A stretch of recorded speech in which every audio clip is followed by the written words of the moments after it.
today for our last session, which is Shri A.K. Rajaraman. He is the chairperson IFSCI. Mr. K. Rajaraman is the chairperson of IFSCA. He belongs to 1989 batch of Indian Administrative Services and has assumed the responsibility of the chairperson of the International Financial Services Center Authority IFSCA after serving for nearly 35 years in various leadership roles in Government of India and Government of Tamil Nadu. He is a BTech graduate in Electronics and Communication of first class MBA and Master of Economics. He also served as Additional Secretary Investment, IER and Administration in the Department of Economic Affairs, Ministry of Finance. I must confess before this session, I have to Google it. What is the opportunities in India's maiden IFSC and gift city? So for those of us who may be unfamiliar with the GIFT stands for Gujarat International Finance Tech City. It is an emerging global hub for financial and IT services designed to facilitate the delivery of a wide spectrum of financial solution on an international scale. So to have a more understanding and to have a more understanding of this, can I please welcome Shri K. Rajaraman to come on the stage, please. Thank you, sir. Can I also please request on the stage CS Dhanjay Shukla, President ICSC, and CS Ashish Mohan, Secretary ICSC, to facilitate our esteemed guest.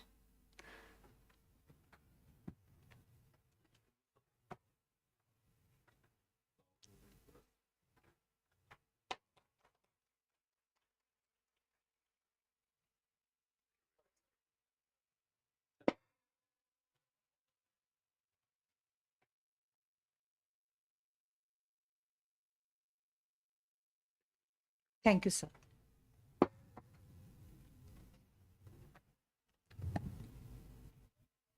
Dr. Praveen Trivedi, Executive Director, IFSCA, he also joined online with us as well. He's already there. Okay, that's good. That's good. That's good. That's good. Excellent. Okay, he's already there. Thank you, and we can start our session now. Thank you. Thanks.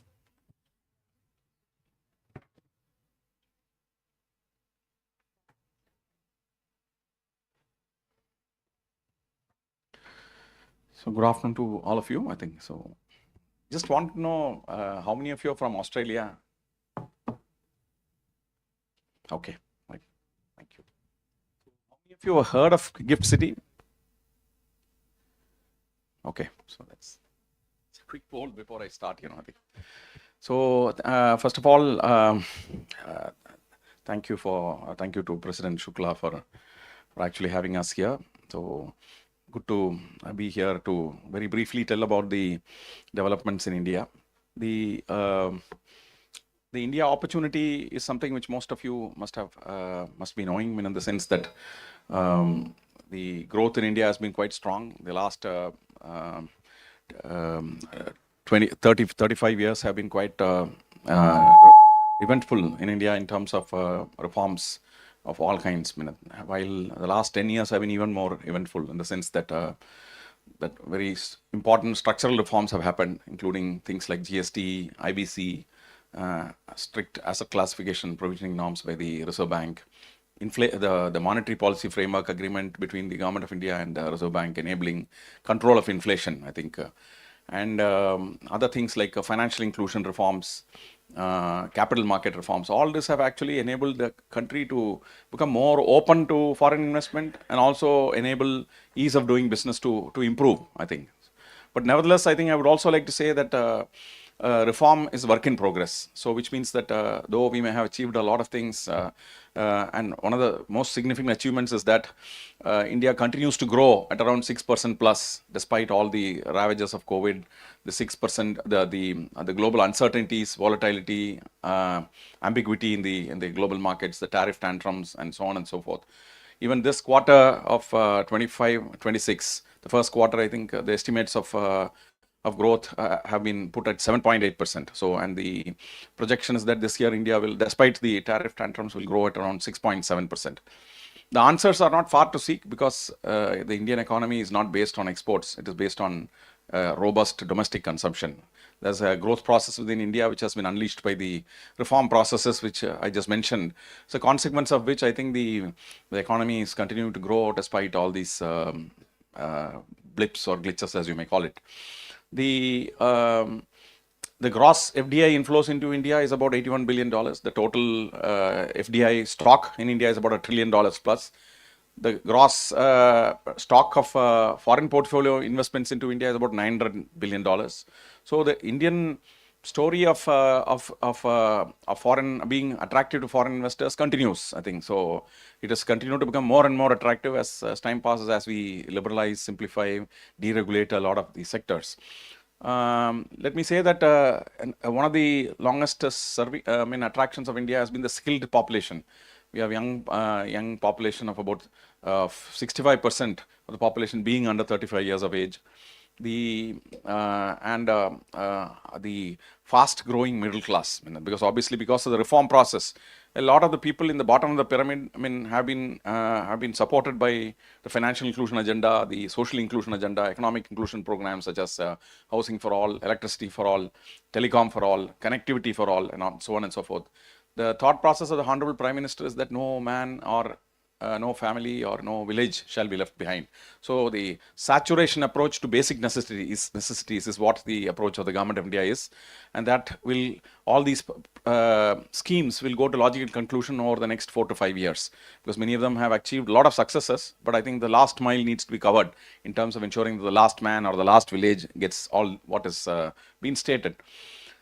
The Prime Minister has actually vocalized the need for actually becoming a developed country by 2047. So, which means that over the next 25 years, I think a lot of good work, a lot of hard work has to be done, which includes reform, more reform, I think, to complete the reform process, which means replacing the old legal architecture with modern laws. I think some of our laws actually belong to the early part of the last century. I think so replacing them with new laws is a big piece of work which is going on between the government and parliament. I think even in this session of parliament, at least about five to six laws got enacted, and there are more laws which will replace the old laws over the next 2 to 3 years. As a consequence of these laws, I think we will see a new range of regulations which will come in, which would be far more simpler to navigate than perhaps what is there in place now. As a regulator, we are also very keen that our regulations are more principle-based, less prescriptive, and simple to navigate. And that's what we have done over the last 5 years of our existence. The second pillar of 2047 is investment, I think, because the government has unleashed a massive production-linked incentives program in 21 sectors. So far, over the last 4 to 5 years, this PLI schemes have attracted more than $20 billion of investments in the manufacturing sector, be it pharmaceuticals or electric vehicles, renewable energy, defense manufacturing, and things like electronics, semiconductors, and so on and so forth. So we expect a lot of self-reliance to happen over the next 4 to 5 years as these factories come on stream. Infrastructure investments are a major area of focus for the government. So you can see in the slide that what the plans of various ministries are. I think the capacity of most of these sectors is going to be enhanced by 5 to 7 times over the next 15 to 20 years. And for that, I think the government has launched the National Infrastructure Monetization Pipeline, wherein the government would construct infrastructure and then turn it over to the private sector for operation, maintenance, and expansion, and so on and so forth on a concession basis. So in the last 4 years, $62 billion worth of assets, which include roads, railways, gas pipelines, power transmission lines, etc., have been auctioned, and put to the market and then transferred to the private sector. And many large funds in Australia, Canadian pension funds, etc., have invested in many of these assets. The thought process about talent also has led to expansion of the higher education network. So the recent decision to bring in foreign universities into India is also towards that. Today, there are 44 million students in Indian campuses, higher education campuses. There are about 40,000 institutions of higher education and about 1,000 plus universities in India. This is at 28% gross enrollment rate. So the government has planned that by 35, the gross enrollment rate will go up to 50%, which means that the number of people in higher education campuses will go up to about 80 million plus. Out of this, hardly a small fraction, I think 0.6 million actually migrate. I think so. 80 million still stay back in India and get to work. So if you look at the application of this manpower, I think we power the world's largest corporations in the world. I think the GCC market, many of you must be aware of that. The global capability centers in India employ nearly 1.6 million youngsters who work right from chip design down to AI, data analytics, etc., down to LPOs, KPOs, BPOs, and so on and so forth. So the Indian manpower is very affordable and also skilled. So as some of you know, I think because you belong to the category of a particular set of skills, which includes governance, risk, and compliance. So we believe that there's a great opportunity to ride the GCC wave. I think so. I have been telling President Shukla and his colleagues that businesses can be launched in GIFT City, focused on the use of cost-effective talent to serve the world. I think so. This is the opportunity that you have for us, and we have regulations that support that. Of course, not to speak of the entrepreneurship, I think. So Indian youngsters are immensely talented, and there are in 2016, the Prime Minister launched a startup action plan for providing tax incentives for 3 years for startups, seed grants, venture capital grants, and so many other kind of incentives for startups. Today, there are 150,000 startups registered with the startupindia.gov.in, and out of which about 31,000 are tech startups. So many of them have gone on to become unicorns. There are more than 300 unicorns in India with $1 billion plus valuations. So we expect that this number to scale up substantially, 10x over the next 15, 20 years, as many of them are in the deep tech and many other kind of technology sectors. Net zero at 2070 is a very big agenda. I think I am happy that some of you are working in sustainable development, etc. I think that's a very big part of all corporations. So the opportunity here is that India is actually leading the pack in terms of being one of the top 10 countries in the world, which actually in terms of the climate change performance index. Our renewable energy program has actually done extremely well. 500 gigawatt by 2030, out of which about 234 gigawatt has already been commissioned. So I mean, we are likely to commission the rest also well ahead of time. We have a very large manufacturing program. We have about 15 gigawatt per annum of capacity for wind energy equipment. We have a 64 gigawatt per annum capacity of solar energy equipment. I think all this, and now the grid scale battery manufacture program is also going on. Almost like 10 gigawatt per annum of capacity has also been awarded to various large companies. So I think all this put together will help us to actually become green. The hydrogen mission is also working on a 5 million tons per annum capacity by 2030. So this will be a big opportunity. While all that has happened, I think the government of India thought that we must actually launch a new platform meant for foreign investors and diaspora. I think people who are living abroad to actually effectively invest into India in a different way, I think. So already diaspora is investing into India, foreign investors are investing into India. So it is not as if they are not investing into India. The idea is that to provide a platform which provides a little bit of ease of operating in a foreign territory and also being within India for the costs of living. So you enjoy the flexibility of being in a foreign country, the tax regime in a foreign country, and also the flexibility of being within India for costs of living, for costs of real estate, and costs of human resources, and so on and so forth. So you have the benefit of both. So based on that, this in 2019, the International Financial Services Centers Authority Act was enacted by the Parliament, delegating the powers of domestic financial sector regulators to the IFSC authority. So based on that, I think this is located in the western state of Gujarat in the city of Gandhinagar. I think this is 20 minutes away from the Ahmedabad International Airport. And it is a standalone city with its own hotels, hospitals, I think hospital, schools, and maybe residential. There are more than about 7,000 apartments which are built. So the idea is a walk to work concept, I think, where there is more than 10 million square feet of commercial space already operational, about 15 million square feet under construction. So the idea is to create an environment which will enable productivity with minimum, kind of need to walk, to travel or whatever, So if you look at this as a legal jurisdiction, I think this is a piece of offshore territory within India, which for the purposes of foreign exchange, I think under the Foreign Exchange Management Act, it is considered to be offshore, in the sense non-resident, which means that Indian rupee is not applicable there. You can operate in any foreign currency, any 15 currencies, any of the 15 freely convertible currencies, which include the Australian dollar. We are proposing to add the remaining 12 to 13 freely convertible currencies. Some more currencies are there, I think, which are not very widely traded, but I think we want to add that to provide an opportunity for them to also to use those currencies if required. Then we have a tax holiday for 10 years, I think, enabling people to be cost efficient, in addition to the efficiencies of human resources, cost of living, etc. And then we have an Indian jurisdiction.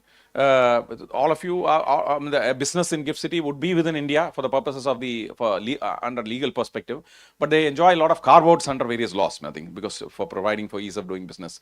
For instance, under the Companies Act, several, maybe nearly about 50 provisions of the Companies Act may not apply to do not apply to GIFT City. Similar, so therefore, there are a number of laws under which carve-outs have been given. IFSC is a unified regulator. It covers the functions of Reserve Bank, SEBI, IRDA, and PFRD all in one. I think for this small territory which is there, it's about 300 acres of a special economic zone. So far in the last 5 years, about 35 banks have come in. There are 2 international stock exchanges. The entire spectrum of market infrastructure institutions. About 186 fund managers, 290 funds, reinsurers, insurers. Then bullion exchange. Finance companies which are focused on lending to various kinds of purposes, trade, maybe education, and so on and so forth. Then aircraft leasing and ship leasing companies and foreign universities, Deakin and Wollongong are there. Then we have 3 UK universities also which are in the process of setting up the campus, which includes Coventry, Surrey, and the Queen's University, Belfast. So we therefore made 35 regulations which are completely benchmarked to the rest of the world. These regulations are aligned to what obtains in Singapore and other places. I would say largely aligned. I think maybe there may be some areas of a difference which still we are trying to plug. Maybe so what we do is that our regulations mandate that we review the regulations every 3 years. And this goes through a market consultation process. And the first round of review is all been completed, and most of the regulations are going to getting revised based on further fresh inputs from the market. The tax holiday is there for a business income for 10 out of 15 years. There is the minimum alternate tax of 9% will not apply if you adopt the new tax regime. Commodity transaction, security transaction tax, GST, stamp duty will not apply. And then there is a reduced withholding tax of 9% on interest paid on debt instruments. So, and then of course, there are incentives under the Gujarat IT/ITS policies. If you set up, say, a bookkeeping, accounting, taxation kind of finance compliance kind of business, or a technology business, or an ancillary service business which employs, which are probably listed in the Gujarat's incentive schemes. So I wouldn't want you to go through statistics, but a large number of international as well as domestic companies are present there. All the big companies also have a footprint there, including the likes of Morgan Stanley in fund industry, IBM, Google, Capgemini, TCS, etc., and Wipro, etc., and the technology side, etc., etc. So if you look at the banking sector, the banks in GIFT City offer a whole range of products, which are some of which are available in the domestic markets. Things like, say, leverage for hedge funds, things like acquisition financing. These are not available in domestic market because the Reserve Bank has not allowed them to do that. Aviation and ship financing. This is something which we have allowed banks in GIFT City to do.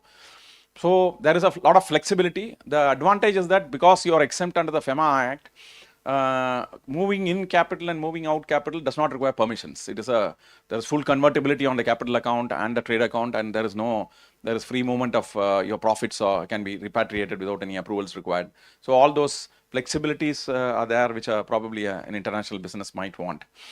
And the banks do a whole host of other things like custodianship, FPI services for foreign clients, and so on and so forth.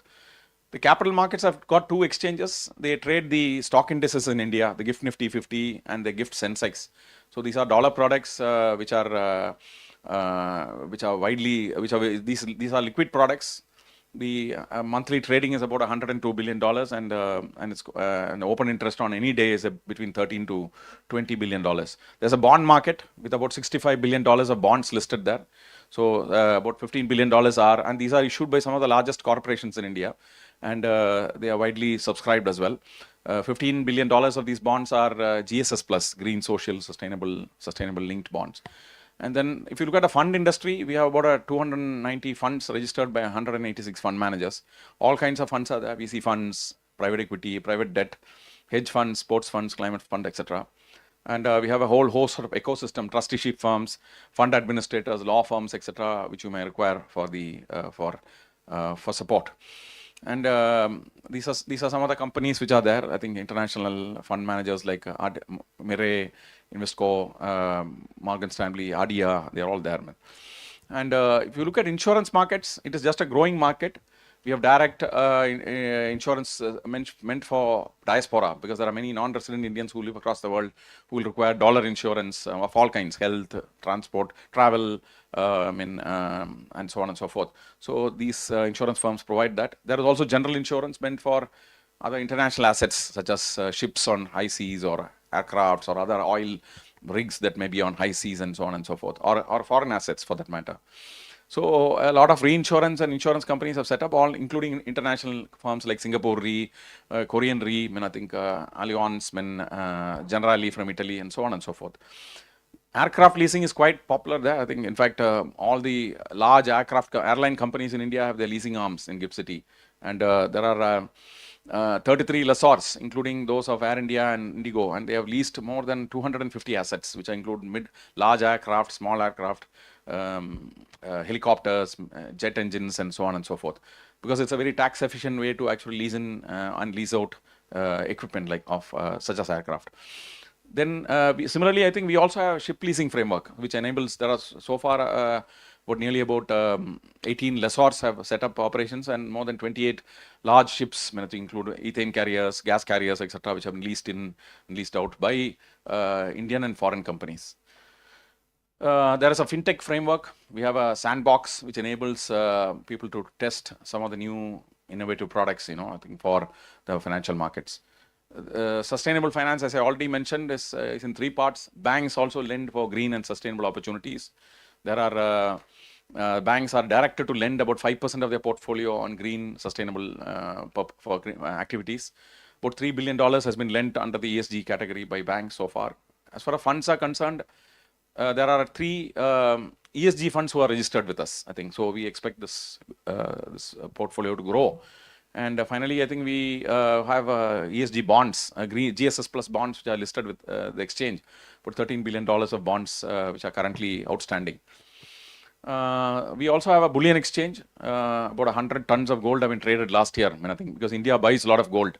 So the bullion exchange is a platform where bullion is actually physical bullion. This is spot trading, and bullion is actually received in the vaults. There's a depository which converts it into bullion depository receipts. So gold is actually dematerialized, and that BDRs, or the bullion depository receipts, are traded on the exchange. The exchange is also planning to launch retail products as well, based on the BDRs. There are foreign universities, as I already mentioned. I think we expect these to provide talent. They offer PG courses. We expect them to offer PhD courses also in STEM, and also in financial services as well. We have global in-house centers enabling foreign companies to set up development centers there. I think, in fact, the Bank of America has got a very large development center focused on technology. And there is finally, I think there is a TechFin and ancillary services framework, which enables companies to actually provide support and advisory services to all the large financial sector companies within IFSC. So we have KPMG kind of big four kind of people, then fund managers, fund administrators like Vistra, Apex, Ascent, etc. Law firms are there. Then I think there are a whole host of other firms. Technology firms like Wipro, Infosys, Hexaware, Intellect Design, all of them also have set up operations in the last 6 months. So they will use that as an offshore development platform for foreign companies. So with that, I'll stop here. I think some of you who are interested may download the deck when scanning the QR code. There are questions, we'll be happy to take it.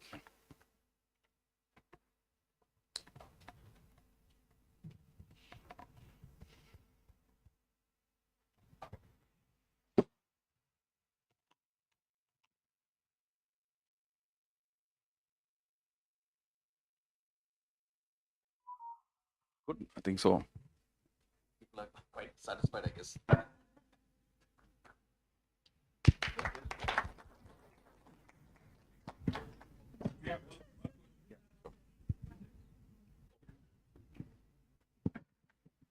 Hi, sir. Good afternoon. Yes. This is Pavan. I work for TVS Bangalore. Have one question because it's because of my previous association with CDSL. So even Gift City is enabling for stock exchanges and other market participants also to facilitate their services from the Gift City. Is it so? So that they have their subsidiaries in terms of their stock exchange and market participant and other intermediary services. I'm not able to clearly understand your. Like BSE, NSE, CDSL, NSDL, and other market participants who are there. Market infrastructure institutions. Yeah, exactly. Yes, MIS are MIS. all the MIS are there. In fact, we have one depository, we have two clearing corporations, we have banks which provide custodianship services. In fact, CDSL is also applied to set up a KRA. I mean, I think which is basically a KYC registration KYC. agency framework for the Gift City. So I think all the institutions are present there in big scale. I mean, I think so. Whatever is required for trading is all already there. I mean, I think so. So it's all under the same regulatory environment. Yes. So we have a capital market regulations, including the market infrastructure in institution regulations. So we have 3 exchanges, basically 2 stock exchanges and 1 bullion spot exchange. So and all of them have access to depositories, I mean custodianship and clearing and settlement. So somebody at the end. Somebody at the end.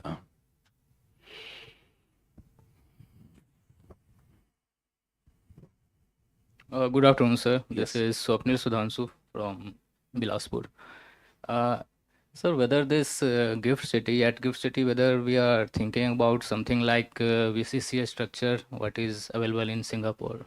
Yes, so we have sent a draft law to the Ministry of Finance, Department of Economic Affairs. It's under consideration. The Honorable Finance Minister announced a VCC structure in the last budget. So therefore, I think we expect this to go to Parliament by end of the year. And maybe next year we'll have a VCC law as part of the IFSC Act. Thanks. So after which I think we will also ensure that we have rules and tax policies which support that, I think.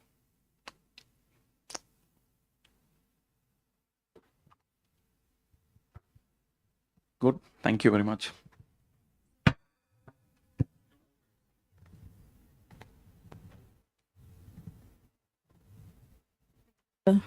For such an awesome session. Can I please request Mr. What? Okay. Can I please request President Dhanshi Shukla and Secretary Ashish Mohan please come on the stage and facilitate the guest? And can I please request Dr. Praveen Trivedi as well on the stage, please? Thank you.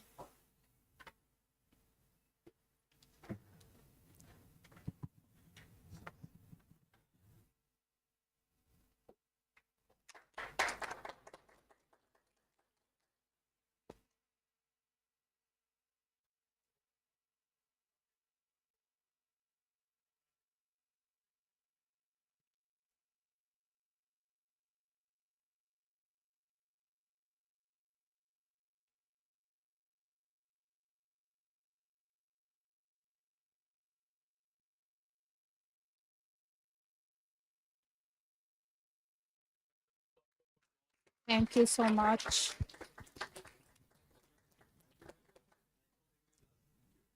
Thank you, sir. Thanks everyone for your participation and making this 4th international conference as a success. So there are a couple of announcements Sonuji wants to do. For today, those who has not collected their certificate of participation, they can collect from the reception. And for evening, there is 4:30 is the time of the reporting for the cruise, and it's 4:45 is the time they will leave. And tomorrow morning as well, 7:45 is the reporting time at the hotel. Thank you so much. Okay. Close the